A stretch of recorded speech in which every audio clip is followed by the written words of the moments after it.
प्यारे साथियों, good evening. तो स्वागत है आप सभी का आपके स्टडी प्लेटफॉर्म पे। चलिए आज हम करने वाले हैं क्लास 10th का चौथा चैप्टर विद्युत। तो हम इसके बारे में जानते हैं, विद्युत क्या है, विद्युत धारा क्या है। तो चलिए वीडियो को स्टार्ट करते हैं। सबसे पहले है आज आपका इंट्रोडक्शन क्लास, और इस PDF नोट्स के लिए आप लोग इस सभी का हैंड रिटेंस लिखा हुआ नोट्स के लिए आप लोग ज्वाइन कर लेंगे टेलीग्राम चैनल AC आनंद क्लासेस 88। क्या साथियों? AC आनंद क्लासेस 88। ये हमारा चौथा अध्याय है क्लास 10th के फिजिक्स का, विज्ञान का सब्जेक्ट फिजिक्स। और इसका कौन सा चैप्टर है साथियों? चौथा चैप्टर है। चैप्टर का नाम है हमारा विद्युत यानी इलेक्ट्रिसिटी।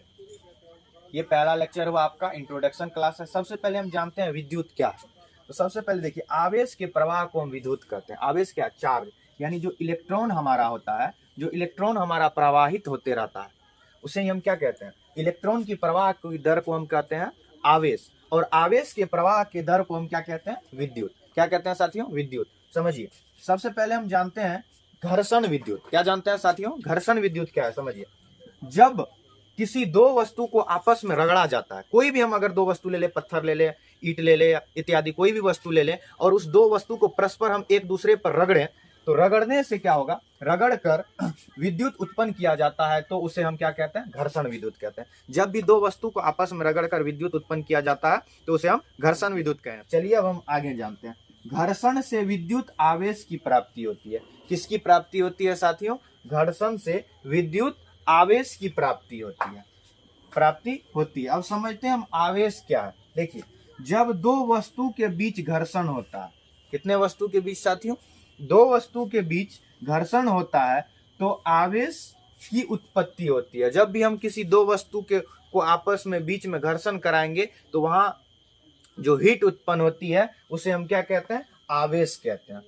अगला इसी का हम डेफिनेशन जानते हैं, इलेक्ट्रॉन की प्रवाह।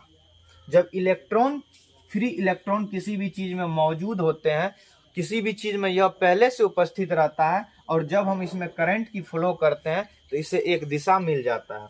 और जब यह प्रवाहित होने लगता है, जैसे मान लीजिए कि ये यहाँ से लेके यहाँ तक कोई तार है, यहाँ पर एक हम बल्ब लगा दे रहे हैं, ये इसमें बल्ब है, और यहाँ से हम क्या कर रहे हैं? तो जब करंट छोड़ रहे हैं तो यहाँ जाके बल्ब जल रहा है, यानी आवेश का प्रवाह हो रहा है, करंट फ्लो हो रहा है, यानी धारा प्रवाहित हो रही है, धारा प्रवाहित हो रही है। तो इसे ही हम क्या कहते हैं?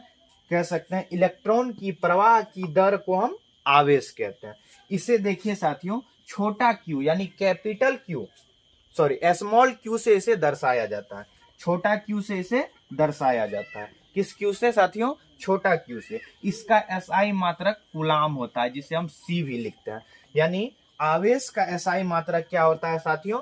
कूलाम होता है। आवेश का SI मात्रक कूलाम होता है। SI मात्रक से क्वेश्चन पूछे जाते हैं, इसलिए आप लोग इसे ध्यान रखेंगे। आगे हम जानते हैं कि आवेश को लिखा गया है कि आवेश को कई प्रकार से उत्पन्न किया जाता है, जो निम्नलिखित है। मैं पहले इसलिए लिख दिया हूं कि आप लोगों की समय की बचत हो, इसलिए मैं लिख दिया हूं, अन्यथा अगर बोर्ड पर इसे लिखते तो बहुत ज्यादा समय वेस्ट होता। चलिए हम आगे समझते हैं।